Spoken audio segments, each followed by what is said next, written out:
শ্বশুরবাড়ি তোমার বিয়ের প্রস্তাব পাঠাবা? আম্মা শুনে ফেলবে। আমার যা শোনা শুনে ফেলছে, আমার পিছনে দাঁড়ায় আছে। হ্যাঁ? আম্মা, আমি দেখতে কেমন বলেন তো? খুব সুন্দর। ছেলের বউ হিসেবে আমার আপনাকে ভালো লাগে? খুব ভালো লাগে। আমি হেঁটে দেখাই। আমার চুল দেখেন, আমার চুলগুলো কিন্তু বড় আছে। ও খুব সুন্দর। এবার আম্মা আসি রান্না বান্নায়।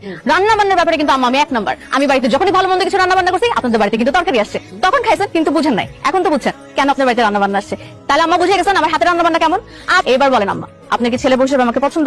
খুব পছন্দ। অনেক কথা বলছিস, আর বলতে হবে না। আমার কি করবো বলেন, কাউকে না কাউকে তো কথাই বলতে হবে। আজকে যদি ও কথা বলতে পারতো তাহলে কি আমাকে এত কথা বলছে তো? আব্বা, আপনি আব্বা সামনে তো ডাকতে হবে, জন্য ভাবলাম আজকে থেকে ডাকা শুরু করে দিই। আপনার হাতে আমার জীবন মরণ নির্ভর করতেছে। এখন আপনি আমাকে বলেন, আপনি কি ছেলে বউ হিসেবে আমাকে মেনে নিবেন নাকি নিবেন?